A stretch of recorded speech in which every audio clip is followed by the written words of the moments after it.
Hello friends, நான் doctor Shah. நம்ம state board 10th மேத்தமெட்டிக்ஸ்ல இருக்கிற 6th சாப்டர் ட்ரிக்னாமெட்ரி அப்படிங்கிற சாப்டர் வந்து படிச்சுட்டு வரோம். அதுல இன்னைக்கு நம்ம பார்க்க போற டாபிக் வந்து angle of elevation and angle of depression ரெண்டுமே சேர்ந்து வர்றது மாதிரி இருக்கிற ப்ராப்ளம்ஸ். அதுலயும் ஸ்பெசிஃபிக்கா வந்து இன்னைக்கு இந்த கிளாஸ்ல வந்து எக்ஸாம்பிள் 6.31ல இருந்து எக்ஸாம்பிள் 33 வரை இருக்கிற இந்த ப்ராப்ளம்ஸையும் நம்ம ஒர்க் அவுட் பண்ண போறோம். ஃபர்ஸ்ட் வந்து angle of elevation and angle of depression அப்படின்னா என்னன்னு பார்க்கலாம். இந்த பிக்சர் பாருங்க. இதுல இந்த இடத்துல இருந்து ஒருத்தர் பாக்குறாரு. அவரோட ஹரிசாண்டல் வியூ எப்படி இருக்கும்? இதுதான் ஹரிசாண்டல் லைன். அவரு இந்த ஹரிசாண்டல் லைன்ல இருந்து மேல பார்த்து பார்க்கும்போது ஒரு ஆப்ஜெக்ட் தெரியுது பாருங்க, இந்த ஏரோப்ளைன். அப்போ அவருக்கு கிடைக்கிற இந்த ஆங்கிள் வந்து நம்ம என்ன சொல்லுவோம்? ஏற்ற கோணம், இல்லைன்னா ஆங்கிள் ஆஃப் எலிவேஷன். இங்க எக்ஸ் டிகிரி அப்படின்னு கொடுத்துருக்காங்க. அதே மாதிரி அதே பாயிண்ட்ல இருந்து அவர் கீழே பார்த்து ஒரு ஷிப்பை பாக்குறாரு. அப்போ அவருக்கு கிடைக்கிற இந்த கோணம் வந்து ஆங்கிள் ஆஃப் டிப்ரெஷன், இல்லைன்னா இறக்க கோணம் அப்படின்னு இங்க வந்து ஒய் டிகிரி அப்படின்னு கொடுத்துருக்காங்க. ஸோ மேல பார்த்து பார்க்கும்போது ஆங்கிள் ஆஃப் எலிவேஷன், அதே மாதிரி கீழே பார்த்து பார்க்கும்போது கிடைக்கிறது ஆங்கிள் ஆஃப் டிப்ரெஷன் அப்படின்னு ரெண்டு ஆங்கிள் கிடைக்குது. நம்ம இப்போ பார்க்க போற ப்ராப்ளத்துல ஆங்கிள் ஆஃப் எலிவேஷனும் ஆங்கிள் ஆஃப் டிப்ரெஷனும் ரெண்டுமே வரும். ஸோ இங்க என்னென்ன இந்த ப்ராப்ளம்ல என்னென்ன சால்வ் பண்ண முடியும், இல்ல என்னென்ன ஃபைண்ட் பண்ண முடியும் அப்படின்னா, இப்போ நான் ஒரு லைன் இப்படி போட்டுக்கிறேன். இந்த லைன் போட்டுக்கிட்டா இந்த பர்டிகுலர் அப்ஜெக்ட் இவர் இந்த பாக்குற ஆளோட வியூல இருந்து அவர் பாக்குற இடத்துல இருந்து எந்த அளவுக்கு டிஸ்டன்ஸ்ல இருக்குது, இல்ல என்ன ஹைட்ல இருக்குது அப்படிங்கறது நம்ம வந்து கண்டுபிடிக்க முடியும். அதே மாதிரி இந்த இடத்துல இருந்து இவர் பாக்குறாரு, இந்த ஷிப் வந்து என்ன டிஸ்டன்ஸ்ல இருக்குது, அவர் பாக்குற இடத்துல இருந்து என்ன டிஸ்டன்ஸ்ல இருக்குது, அதே மாதிரி எந்த அளவுக்கு அது அந்த ஷிப் வந்து கீழே இருக்குது, அவரோட பேரலல் வியூ அப்படின்னா அந்த ஹரிசாண்டல் வியூல இருந்து எந்த அளவுக்கு கீழே இருக்குது அப்படிங்கிறதையும் ஃபைண்ட் பண்ண முடியும். ஸோ இந்த மாதிரி ப்ராப்ளம்ஸ் எல்லாம் வர்றதா நம்ம வந்து என்ன சொல்றோம்? Problems involving angle of elevation and depression அப்படின்னு சொல்றாங்க. ஸோ நம்ம ஃபர்ஸ்ட் எக்ஸாம்பிளுக்குள்ளாடி போகலாம். Example 6.31. From the top of 12 meter high building, the angle of elevation of the top of the cable tower is 60 degree and the angle of depression of the foot is 30 degree. Determine the height of the tower. இங்க பாருங்க என்ன கொடுத்திருக்காங்க? From the top of a 12 meter high building. So இதுதான் 12 metre high building. So கிரவுண்ட்ல இருக்குது இந்த building. Okay, 12 metre அப்படின்னு போட்டிருக்கேன். ஸோ எங்க பாக்குறாரு பாருங்க, இன்னொரு டாப் ஆஃப் த கேபிள் டவருக்கு பாக்குறாரு. ஒரு கேபிள் டவர் ஒன்று இருக்குது. அந்த கேபிள் டவர் இப்படி இருக்கு. இந்த கேபிள் டவருக்கு டாப்ல பாக்குறாரு. ஸோ இந்த இடத்துல இருந்து இந்த கேபிள் டவரோட டாப் இப்படி இருக்கும். ஸோ இங்க ஒரு லைன் போடுறேன். அப்போ கிடைக்கிற இந்த ஆங்கிள் ஆஃப் எலிவேஷன் என்ன அப்படின்னா 60 டிகிரி அப்படின்னு கொடுத்துருக்காங்க. இங்க பாருங்க 60 டிகிரி. அதே மாதிரி இந்த கேபிள் டவரோட பாட்டமுக்கு பார்க்கும்போது, பாட்டம்னா இங்க இந்த இடத்துல இந்த கேபிள் டவரோட பாட்டம் பார்க்கும்போது கிடைக்கிற ஆங்கிள் வந்து 30 டிகிரி. ஆங்கிள் ஆஃப் டிப்ரெஷன் அப்படிங்கிறது 30 டிகிரி அப்படின்னு கொடுத்துருக்காங்க. ஸோ நமக்கு ரெண்டு ஆங்கிள் கிடைக்குது. ஒன்று வந்து ஆங்கிள் ஆஃப் எலிவேஷன் 60 டிகிரி, இன்னொன்று வந்து ஆங்கிள் ஆஃப் டிப்ரெஷன் 30 டிகிரி அப்படின்னு கிடைச்சிருக்கு. ஸோ நம்மளோட ரெஃபரன்ஸுக்கு நம்ம பாயிண்ட்ஸ் எல்லாம் போடுவோம். ஏ, பி, சி, டி, ஒரு மிடில் பாயிண்ட் ஒன்று இருக்குது, அது எம் அப்படின்னு போட்டுறோம். ஸோ ஃபர்ஸ்ட் ட்ரையாங்கிள் எடுப்போம். எந்த ட்ரையாங்கிள்? ஏஎம்சி அப்படிங்கிற ட்ரையாங்கிள். நமக்கு என்ன ஃபைண்ட் பண்ணோம்? Determine the height of the tower. Height of the tower அப்படின்னா சில இருந்து டி வரை அந்த டவரோட டோட்டல் ஹைட் என்னங்கிறது ஃபைண்ட் பண்ணணும். ஸோ இங்க என்ன எழுதலாம்? In the right angled triangle, first triangle AMC அப்படிங்கிற ட்ரையாங்கிள், ஏஎம்சி அப்படிங்கிற ட்ரையாங்கிள்ல ஆங்கிள் என்ன? 60 டிகிரி. என்ன ஆங்கிள்? நம்ம tan தீட்டா அப்படிங்கிற tan 60 கண்டுபிடிக்க போறோம். So tan 60 degree is equal to நேர opposite side. Opposite side என்ன? CM divided by என்ன? AM. CM divided by AM அப்படின்னு எழுதியிருக்கோம்.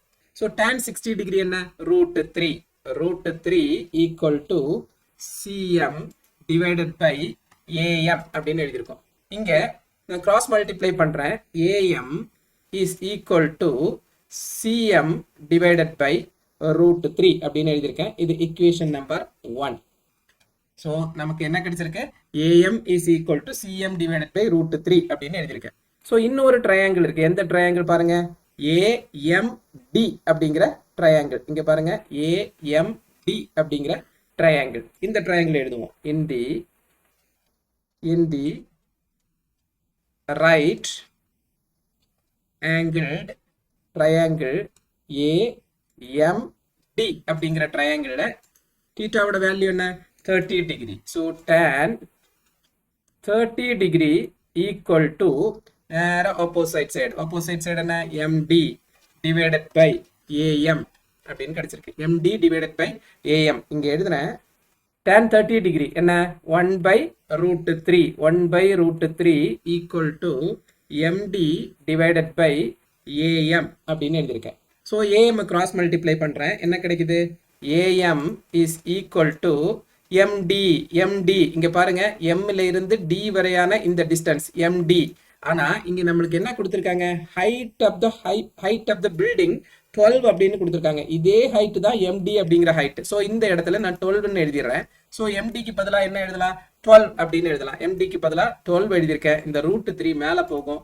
12 √3 அப்படின்னு கிடைக்கும். சோ AM equal to 12 √3 அப்படின்னு கிடைக்குது. ஸோ ரெண்டு ஈக்குவேஷன் கிடைச்சிருக்கு. ஒரு ஈக்குவேஷன்ல AM equal to CM divided by √3 கிடைக்குது. இன்னொரு ஈக்குவேஷன்ல AM equal to 12 √3 அப்படின்னு கிடைக்குது. ரெண்டுமே AM தான். அப்ப இந்த ரெண்டு ஈக்குவேஷனுக்கும் நம்ம AM ஓட வேல்யூவை ஈக்குவல் அப்படின்னு எழுதிடலாம். ஸோ நெக்ஸ்ட் பேஜுக்கு போலாம். இங்க இந்த நெக்ஸ்ட் பேஜ்ல equation number 1 and equation number 2ல AM ஓட வேல்யூஸை ஈக்குவல் அப்படின்னு எழுதலாம். ஃபர்ஸ்ட் ஈக்குவேஷன்ல என்ன இருக்கு? CM divided by √3 அப்படின்னு இருக்கு. So from equation 1 and 2 என்ன எழுதலாம்? CM divided by AM. இங்க பாருங்க CM divided by √3. CM divided by √3 equation number 1 ல இருந்து எழுதிட்டோம். Next equation number 2 ல என்ன இருக்குது? 12 √3. AM ஓட வேல்யூ 12 √3 இருக்கு. சோ நம்ம 12 √3 அப்படின்னு எழுதுறோம். 12 √3 அப்படின்னு எழுதியிருக்கோம். சோ CM equal to என்ன கிடைக்குது? 12 √3 into √3 அப்படின்னு கிடைக்குது. √3 இங்க கிராஸ் மல்டிப்ளை பண்ணியிருக்கேன். So CM equal to 12 into 3. 12 into 3 னா என்ன? 36 அப்படின்னு கிடைக்குது. எந்த வேல்யூ? CM ஓட வேல்யூ நம்மளுக்கு. CM ஓட வேல்யூ எது பாருங்க? இந்த இடம் C ல இருந்து M வரையில டிஸ்டன்ஸ் வந்து நமக்கு என்ன கிடைச்சிருக்கு? 36 அப்படின்னு கிடைச்சிருக்கு. பாருங்க 36. சோ நமக்கு ஃபைண்ட் பண்ண வேண்டியது என்ன பாருங்க? Determine the height of the tower. Height of the tower எதுல இருந்து எது வரை? C ல இருந்து D வரை. நமக்கு தெரியும் CM 36 அப்படின்னு தெரியும். C ல இருந்து M வரை 36, M ல இருந்து D வரை 12 அப்படிங்கிறது நமக்கு தெரியும். ரெண்டையும் ஆட் பண்ணா நமக்கு என்ன கிடைக்கும்? CD ஓட வேல்யூ கிடைக்கும். நம்ம எழுதலாம் CD equal to CM plus MD அப்படின்னு எழுதலாம். CD equal to CM plus MD அப்படின்னு எழுதலாம். CM ஓட வேல்யூ என்ன? 36 அப்படின்னு நம்ம ஃபைண்ட் பண்ணியிருக்கோம். 36 அதை எழுதுறேன் முதல்ல. 36 plus MD ஓட வேல்யூ என்ன? 12. ஏன்னா AB 12 ன்னு கொடுத்திருக்காங்க. அதே வேல்யூ தான் MD. சோ 12 அப்படிங்கிற வேல்யூ எழுதுறேன். 12. சோ ஈக்குவல் டு என்ன கிடைக்குது? 48 அப்படின்னு கிடைக்குது. சோ இங்க நம்ம ஃபைண்ட் பண்ண வேண்டியது CD ஓட வேல்யூ. CD னா என்னது? the height of the tower. அப்ப நம்ம எடுத்து எழுதிடலாம். அது போக இங்க யூனிட் வந்து மீட்டர்ல கொடுத்திருக்காங்க. அதனால நம்ம என்ன எழுதுறோம்? therefore the height of the tower is 48 meter. இதுதான் நம்ம கண்டுபிடிக்க வேண்டிய வேல்யூ. சோ நெக்ஸ்ட் क्वेश्चन பார்க்கலாம். Example 6.32. A pole 5 meter high is fixed on the top of a tower. The angle of elevation of the top of the pole observed from a point A on the ground is 60 degree and the angle of depression to the point A from the top of the tower is 45 degree. Find the height of the tower. √3 ஓட value கொடுத்திருக்காங்க. 1.732 அப்படின்னு கொடுத்திருக்காங்க. So இங்க வந்து நான் diagram போடுறேன் முதல்ல.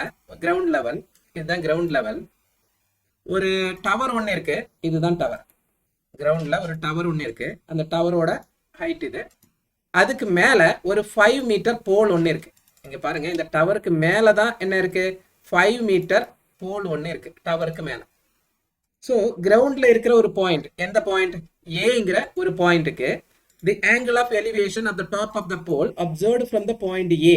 ஏல இருந்து இந்த போலோட மேல நீங்க பார்க்கும்போது உங்களுக்கு கிடைக்கிற அந்த ஆங்கிள் ஆஃப் எலிவேஷன், இந்த இடத்துக்கு பார்க்கும்போது கிடைக்கிற இந்த ஆங்கிள் ஆஃப் எலிவேஷன் என்ன கொடுத்திருக்காங்க? 60 டிகிரி அப்படின்னு கொடுத்திருக்காங்க. 60 டிகிரி அப்படின்னு ஆங்கிள் ஆஃப் எலிவேஷன் கொடுத்திருக்காங்க. இன்னும் என்ன கொடுத்திருக்காங்க பாருங்க. Then the angle of depression to the point A from the top of the tower. Top of the tower எங்க இருக்கு? இந்த இடம். இந்த இடத்துல இருந்து ஆங்கிள் ஆஃப் டிப்ரெஷன், இறக்க கோணம், கீழே பார்த்து பார்க்கும்போது எந்த பாயிண்ட்டுக்கு? ஏங்கிற பாயிண்ட்டை பார்த்து பார்க்கும்போது கிடைக்கிற ஆங்கிள் ஆஃப் டிப்ரெஷன் என்ன கொடுத்துருக்காங்க? 45 டிகிரி. எப்படி கிடைக்கும் ஆங்கிள் ஆஃப் டிப்ரெஷன்? ஒரு ஸ்ட்ரைட் லைன், ஒரு பேரலல் லைன் ஒன்று போட்டுக்கலாம். இதுதான் parallel line, horizontal line. So இந்த இடத்துல இருந்து கீழே பார்த்து ஏங்கிற பாயிண்ட்டுக்கு பார்க்கும்போது கிடைக்கிற ஆங்கிள் ஆஃப் டிப்ரெஷன் அப்படிங்கிறது 45 டிகிரி அப்படின்னு கொடுத்துருக்காங்க. இது 45 டிகிரியா இருந்தால் கண்டிப்பா இந்த ஆங்கிள் எத்தனை இருக்கும்? 45 டிகிரியா இருக்கும். ஸோ இங்க என்ன எழுதலாம்? ரெஃபரன்ஸ் பாயிண்ட் போட்டுக்கலாம். இங்க ஏங்கிற பாயிண்ட் அவங்களே கொடுத்துருக்காங்க. So A then be here, இந்த இடத்துல சி போட்டிருக்கோம். மிடில் பாயிண்ட் எம் அப்படின்னு போட்டிருக்காங்க. தென் இங்க என்னென்ன ட்ரையாங்கிள் கிடைச்சிருக்கு? சின்ன ட்ரையாங்கிள் ஏபிஎம் அப்படிங்கிற ட்ரையாங்கிள். முதல்ல அந்த ட்ரையாங்கிள் எழுதிக்கலாம். So in the right angled triangle ABM அப்படிங்கிற ட்ரையாங்கிள்ல tan 45 degree is equal to tan 45 degree இந்த angle tan 45 degree equal to என்ன கிடைக்கும்? opposite side அப்படிங்கிறது MB divided by AB அப்படின்னு கிடைச்சிருக்கு. MB divided by AB. tan 45 நமக்கு தெரியும் 1 equal to MB divided by AB அப்படின்னு கிடைச்சிருக்கு. ஸோ நம்ம AB எப்படி எழுதலாம்? AB is equal to MB அப்படின்னு எழுதலாம். இது equation நம்பர் 1 அப்படின்னு எடுத்துக்கலாம். AB is equal to MB அப்படின்னு எழுதியிருக்கோம். நெக்ஸ்ட் எந்த ட்ரையாங்கிள்? பெரிய ட்ரையாங்கிள் பாருங்க, ABC அப்படிங்கிற ட்ரையாங்கிள். ஸோ அதே எழுதிக்கலாம். in the right angled triangle ABC அப்படிங்கிற இந்த பெரிய ட்ரையாங்கிள்ல தீட்டாவோட வேல்யூ என்ன பாருங்க? 60 degree. So tan 60 degree is equal to opposite side என்ன? BC, Bல இருந்து C வரை, அதான் பெரிய ட்ரையாங்கிள் இருக்கிற opposite side. BC divided by AB அப்படின்னு எழுதியிருக்கோம். ஸோ tan 60 டிகிரி என்ன? √3 equal to BC divided by AB. So இங்க ஒரு லைன் போட்டுக்கிறேன். ஏபியை கிராஸ் மல்டிப்ளை பண்றேன். என்ன கிடைக்கும்? AB equal to BC divided by √3 அப்படின்னு கிடைக்கும். ஸோ ஏபியோட வேல்யூ எப்படி கிடைச்சிருக்கு? BC டிவைடட் பை √3 அப்படின்னு கிடைச்சிருக்கு. இது ஈக்குவேஷன் நம்பர் 2 அப்படின்னு எழுதியிருக்கேன். ஸோ இங்க ரெண்டு ஈக்குவேஷன் கிடைச்சிருக்கு. Equation number 1 and equation number 2. ரெண்டு இடத்துலையும் பாருங்க AB ஈக்குவல் டு, இங்க பாருங்க AB ஈக்குவல் டு. நம்ம எல்லா ப்ராப்ளம்லையும் ஒரே மெத்தட் யூஸ் பண்றோம். ஸோ அதனால நீங்க வந்து ஈஸியா இந்த மாதிரி ப்ராப்ளமை சால்வ் பண்ண முடியும். ஸோ ஈக்குவேஷன் நம்பர் 1ல AB equal to, equation number 2ல AB ஈக்குவல் டு. ஸோ ரெண்டுமே ஈக்குவல். என்ன ஈக்குவல்? ஏபிக்கு ஈக்குவலா இருக்கிறது என்னது? MB ஈக்குவல் டு நம்ம என்ன எழுத முடியும்? BC டிவைடட் பை √3 அப்படின்னு எழுதலாம். So MB equal to BC divided by √3 அப்படின்னு எழுதுறோம். நெக்ஸ்ட் பேஜ்ல போய் எழுதலாம். ஃப்ரம் ஈக்குவேஷன் 1 அண்ட் ஈக்குவேஷன் 2 எப்படி எழுதலாம்? MB is equal to BC divided by √3 அப்படின்னு எழுதலாம். MB is equal to BC divided by √3 அப்படின்னு எழுதலாம். இங்க பாருங்க, MBனா எந்த டிஸ்டன்ஸ்? Mல இருந்து B வரை இருக்கிற இந்த டிஸ்டன்ஸ். BCனா என்னது பாருங்க? BCனா நம்ம எப்படி எழுதலாம்? BM plus MC அப்படின்னு எழுதலாம். BM plus MC அப்படின்னா Bல இருந்து M, Mல இருந்து C வரை இருக்கிற டிஸ்டன்ஸ். அதுலயும் Mல இருந்து C வரை இருக்கிற டிஸ்டன்ஸ் என்ன? 5 அப்படின்னு அவங்களே கொடுத்திருக்காங்க. BCக்கு பதிலா நம்ம BM plus MC அப்படின்னு எழுத போறோம். So MB is equal to BCக்கு பதிலா என்ன எழுதுறோம்? MB plus MC அப்படின்னு எழுதுறோம். MB plus MC divided by √3 அப்படின்னு எழுதியிருக்கோம். ஸோ இங்க பாருங்க, MB is equal to MB plus MC அப்படின்னா நமக்கு 5 அப்படிங்கிற வேல்யூ இருக்கு. ஸோ 5 divided by √3 அப்படின்னு எழுதியிருக்கேன். √3 கிராஸ் மல்டிப்ளை பண்றேன் அடுத்த பக்கத்துக்கு. என்ன கிடைக்கும்? √3 MB equal to MB plus 5. So இந்த MB லெஃப்ட் சைடுக்கு எடுத்துட்டு போறேன். என்ன கிடைக்கும்? √3 MB minus MB is equal to 5. அப்போ MB வெளியே எடுத்துடலாம். MB equal to √3 minus 1 equal to 5 அப்படின்னு கிடைக்குது. ஸோ MB equal to √3 ஓட வேல்யூ கொடுத்துருக்காங்க. என்ன √3 ஓட value? 1.732 minus 1 equal to 5. So MB into என்ன கிடைக்குது 0.732 equal to 5. So MB is equal to 5 divided by 0.732. இதை வந்து கிராஸ் மல்டிப்ளை ஆகும்போது 732 கீழே வந்துடும். ஸோ 5 டிவைடட் பை 0.732 நம்ம 1000ஆல மேலேயும் கீழே மல்டிப்ளை பண்ணலாம். என்ன கிடைக்கும் 5000 அப்படின்னு மேலே கிடைக்கும், கீழே வந்து 732 அப்படின்னு கிடைக்கும். ஸோ டிவைட் பண்ணி பார்க்கலாம். 5000 டிவைடட் பை 732 6 டைம்ஸ் போகும். 6 2s are 12, remainder 1, 6 3s are 18 plus 1 19, remainder 1, 6 7s are 42 plus 1 43. So subtract பண்ணுவோம். 8 0 9 minus 3 6. ஸோ டெசிமல் பாயிண்ட் 0 போட்டிருக்கோம். 8 டைம்ஸ் போகும், ஏன்னா 8 7s are 56, அதனால 8 அப்படின்னு போட்டிருக்கேன். 8 2s are 16, remainder 1. 8 3s are 24 plus 1 25, remainder 2. 8 7s are 56 plus 2 58. So remainder பார்க்கலாம். 10 minus 6 4 கிடைக்குது. 7 minus 5 2, இங்கே 10 minus 8 2 கிடைக்குது. ஸோ 0 போட்டிருக்கேன். எத்தனை தடவை 3 times. 3 2s are 6, 3 3s are 9, 3 7s are 21 அப்படின்னு கிடைச்சிருக்கு. ரிமைண்டர் என்ன பாருங்க, 10 minus 6 என்ன கிடைக்கும் 4 கிடைக்கும். தென் இங்கே 3 இருந்திருக்கும். 13 minus 9 4 கிடைச்சிருக்கும். ஸோ 44. நீங்கள் 0 போடுறீங்க. 0 போட்டாலும் நம்மளுக்கு வந்து 732 போகாது. ஸோ இந்த இடத்துல 0 போடுறேன். ஸோ 6.830 அப்படின்னு போகுது.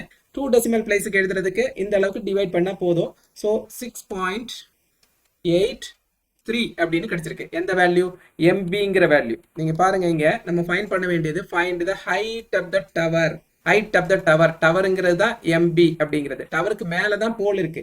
நம்ம கண்டுபிடிக்க வேண்டிய வேல்யூ டவரோட இந்த வேல்யூ தான் கண்டுபிடிக்க வேண்டியது, எம்பி அப்படிங்கிற வேல்யூ. எம்பிங்கிற வேல்யூ என்ன கிடைச்சிருக்கு 6.83 அப்படின்னு கிடைச்சிருக்கு. ஸோ என்ன எழுதி முடிக்கலாம், இங்க பாருங்க கொஸ்டின்ல find the height of the tower அப்படின்னு கொடுத்துருக்காங்க. தேர்ஃபோர் நீங்க என்ன எழுதலாம், the height of the tower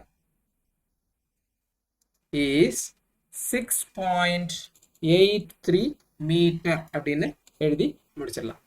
Next example 6.33 பார்க்கலாம். From a window h meters high above the ground of the house in a street, the angle of elevation and depression of the top and the foot of another house on the opposite side of the street are theta 1 and theta 2. Show that the height of the opposite house is h into 1 plus cot theta 2 divided by cot theta 1 அப்படின்னு கேட்டிருக்காங்க. So இங்க பாருங்க, h metre ஹைட்ல இருக்கிற ஒரு விண்டோல இருந்து பார்க்குறாங்க. முதல்ல ground level. So இதுதான் கிரவுண்ட் லெவல். இந்த கிரவுண்ட் லெவல்ல ஹெச் மீட்டர்ஸ் ஹைட்ல இருக்கிற ஒரு விண்டோல இருந்து பார்க்கும்போது இந்த இடத்துல ஆப்போசிட் சைட்ல இருக்கிற இன்னொரு ஹவுஸ், ஒரு பெரிய ஹவுஸோட மேல பார்க்கும்போது கிடைக்கிற ஆங்கிள் ஆஃப் எலிவேஷன் அப்படிங்கிறது தீட்டா 1 அப்படின்னு கொடுத்துருக்காங்க. ஆங்கிள் ஆஃப் எலிவேஷன், இங்க இந்த ஒரு ஹரிசாண்டல் லைன் ஒன்று போட்டுக்கலாம். இதுதான் ஹரிசாண்டல் லைன். இங்க கிடைக்கிறது தீட்டா 1. அதே மாதிரி இந்த இடத்துல இருந்து அந்த ஹவுஸோட பாட்டம் பார்க்கும்போது நமக்கு கிடைக்கிற ஆங்கிள் ஆஃப் டிப்ரெஷன் அப்படிங்கிறது என்ன கிடைக்குது, தீட்டா 2 அப்படின்னு கிடைக்குது. நம்ம ரெஃபரன்ஸ் பாயிண்ட் போட்டுக்கலாம். ஏ பி, இந்த இடத்துல சி, இங்க D. So middle point M. எல்லா ப்ராப்ளமுக்கும் இதே மாதிரி தான் நம்ம ரெஃபர் பண்றோம். மிடில் பாயிண்ட் எம் அப்படின்னு எடுத்துக்கிறோம். ஸோ இங்க 2 ஆங்கிள் இருக்கு, ஒன்று தீட்டா 1, இன்னொன்று தீட்டா 2 அப்படின்னு எடுத்திருக்கோம். ஸோ மேலே இருக்கிற இந்த ட்ரையாங்கிள் எடுத்துக்கலாம். ஏஎம்சி அப்படிங்கிற ட்ரையாங்கிள் எப்படி எழுதலாம், in the right angled triangle AMC அப்படிங்கிற triangle tan theta 1 is equal to, இந்த தீட்டாவுக்கு நேர ஆப்போசிட்ல இருக்க சைடு அது என்னது, CM divided by AM. AM அப்படிங்கிறது adjacent side, இந்த AM அப்படிங்கிறது. ஸோ tan theta 1 என்ன கிடைச்சிருக்கு, CM divided by AM னு கிடைச்சிருக்கு. இதுல இருந்து நம்ம AM எழுதிக்கலாம். AM is equal to CM divided by tan theta 1 அப்படின்னு கிடைச்சிருக்கு.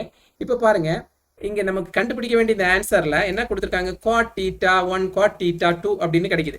நம்மளுக்கு தெரியும், என்ன தெரியும், cot theta is equal to 1 by tan theta அப்படின்னு தெரியும். 1 by tan theta அப்படின்னு தெரியும். ஸோ இங்கே வந்து இந்த cm divided by tan theta 1 அப்படின்னா cm into 1 by tan theta 1 அப்படின்னு எடுத்துட்டா நம்ம am எப்படி எழுதலாம்? am ஈக்குவல் டு இந்த 1 பை tan theta 1க்கு பதிலாக நம்ம cot theta 1 அப்படின்னு எழுதலாம். அப்போ cm இன்டூ என்ன எழுதலாம்? cot theta 1 அப்படின்னு எழுதலாம். ஸோ இதை ஈக்குவேஷன் நம்பர் 1 அப்படின்னு எடுத்துக்கலாம். ஸோ நெக்ஸ்ட் ட்ரையாங்கிள் பாருங்க, AMD அப்படிங்கிறது நெக்ஸ்ட் ட்ரையாங்கிள். AMD அப்படிங்கிற ட்ரையாங்கிள், அந்த ட்ரையாங்கிளை எழுதலாம். அதுல tan theta 2ங்கிறது ஆங்கிள். ஸோ tan theta 2 எழுதலாம் எந்த ட்ரையாங்கிள்ல? AMD அப்படிங்கிற ட்ரையாங்கிள்ல. ஸோ நெக்ஸ்ட் பேஜுக்கு போகலாம். In the right angled triangle AMD அப்படிங்கிற ட்ரையாங்கிள் பாருங்க, AMD அப்படிங்கிற ட்ரையாங்கிள்ல tan theta 2 எழுத போறோம் equal to MD divided by AM அப்படின்னு எழுதுறோம். tan theta 2 equal to MD divided by AM அப்படின்னு எழுதியிருக்கோம். இங்க பாருங்க MD யோட வேல்யூ என்ன? இங்க AB அப்படிங்கிறது ஹைட் அப்படின்னு கொடுத்துருக்காங்க, h அப்படின்னு கொடுத்துருக்காங்க. அப்போ MDயும் கண்டிப்பா h தான் இருக்க முடியும், சேம் டிஸ்டன்ஸ். அதனால அதையும் h அப்படின்னு எழுதியிருக்கேன். ஸோ இங்க பாருங்க tan theta 2 ஈக்குவல் டு MDனா h டிவைடட் பை AM அப்படின்னு எழுதியிருக்கோம். இந்த AM இங்க கிராஸ் மல்டிப்ளை பண்றேன். AM is equal to h divided by tan theta 2 அப்படின்னு எழுதியிருக்கோம். நம்ம போன இக்குவேஷன் 1ல எழுதின மாதிரியே 1 பை tan theta 2 நமக்கு தெரியும். என்ன தெரியும்? cot theta equal to 1 by tan theta அப்படின்னு தெரியும். ஸோ இங்கே 1 by tan theta 2 அப்படின்னு இருக்குது. ஸோ AM எப்படி எழுதலாம்? AM is equal to h into cot theta 2 அப்படின்னு எழுதலாம். cot theta 2 ஏன்? cot theta is equal to 1 by tan theta. So 1 by tan theta 2க்கு பதிலாக நம்ம என்ன எழுதியிருக்கோம்? cot theta 2ன்னு எழுதியிருக்கோம். ஸோ இக்குவேஷன் நம்பர் 2 அப்படின்னு கிடைச்சிருக்கு. ஸோ இந்த ரெண்டு இக்குவேஷன்ல இருந்தும் நமக்கு என்ன கிடைக்கும்? ஃப்ரம் equation 1 and 2ல இருந்து எப்படி எழுதுறோம் பாருங்க. equation 1ல என்ன கிடைச்சிருக்கு? am equal to cm cot theta 1 அப்படின்னு இருக்குது, அது எழுதுறேன். cm cot theta 1 equal to இங்க am என்ன கிடைச்சிருக்கு? equation number 2ல h cot theta 2 அப்படின்னு கிடைச்சிருக்கு. h cot theta 2 அப்படின்னு கிடைச்சிருக்கு. h cot theta 2 அப்படின்னு கிடைச்சிருக்கு. so cm is equal to என்னது? h cot theta 2 divided by cot theta 1. அப்போ cm equal to h cot theta 2 divided by cot theta 1 அப்படின்னு கிடைச்சிருக்கு. இப்போ பாருங்க क्वेश्चनல என்ன கண்டுபிடிக்கணும்? the height of the opposite house அப்படின்னா எதுல இருந்து எது வரை? height of the opposite house அப்படின்னா c ல இருந்து d வரையான distance. the height of the opposite house எவ்வளவு? cm plus md அப்படின்னு நம்ம கண்டுபிடிக்கணும். total height cd equal to cm plus MD அதை எழுதலாம். therefore the height of the opposite house எங்க எழுதுறேன்? மேல எழுதுறேன் பாருங்க. height of the opposite house எந்த distance? C ல இருந்து D வரையான distance CD is equal to என்ன கிடைக்கும்? CM plus MD. CM plus MD அப்படின்னு எழுதியிருக்கேன். CM equal to என்ன கிடைச்சிருக்கு நம்மளுக்கு? h into cot theta 2 divided by cot theta 1. அப்போ எப்படி எழுதலாம்? CM க்கு பதிலா h into cot theta 2 divided by cot theta 1 plus MD யோட வேல்யூ என்னது? MD யோட வேல்யூ h அப்படின்னு இருக்கு. ஸோ அந்த வேல்யூ எழுதுவோம் h. இப்போ ரெண்டு டேர்ம்லையும் நம்மளுக்கு h இருக்குது. அந்த h வந்து நம்ம வந்து என்ன பண்றோம்? காமனா எடுத்துட்டோம். h into காமனா எடுத்துட்டோம். இங்க என்ன கிடைக்க போகுது? cot theta 2 divided by cot theta 1 plus h வெளியே எடுத்துட்டா 1 அப்படின்னு கிடைக்கும். நமக்கு கண்டுபிடிக்க வேண்டியது பாருங்க 1 plus cot theta 2 divided by cot theta 1 h into 1 plus cot theta 2 divided by cot theta 1. So ஒரு சின்ன ரீஅரேஞ்ச்மெண்ட் தான், வேற எதுவும் இல்லை. இந்த 1 வந்து முன்னாடி எழுதிடுறோம். So equal to h into 1 முதல்ல எழுதுறோம் plus cot theta 2 divided by cot theta 1 அப்படின்னு கிடைச்சிருக்கு. ஸோ இதுதான் நம்ம ஃபைண்ட் பண்ண வேண்டிய ஆன்சர். என்னது? the height of the opposite building or the height of the opposite house equal to h into 1 plus cot theta 2 divided by cot theta 1. So இந்த problem solve ஆகுது. So first 3 examples எதுல எல்லாம் இருக்கிறது? Angle of elevation and angle of டிப்ரெஷன்ல இருக்கிற 3 எக்ஸாம்பிளையும் நம்ம work out பண்ணியாச்சு. ஸோ நெக்ஸ்ட் கிளாஸ்ல நம்ம என்ன பார்க்க போறோம் அப்படின்னா, இதே angle of elevation and angle of டிப்ரெஷன்ல இருக்கிற எக்ஸசைஸ் அப்படின்னா எக்ஸசைஸ் நம்பர் 6.4 வந்து பார்க்க போறோம். ஸோ நெக்ஸ்ட் லெக்சர்ல மீட் பண்ணலாம். தேங்க்யூ.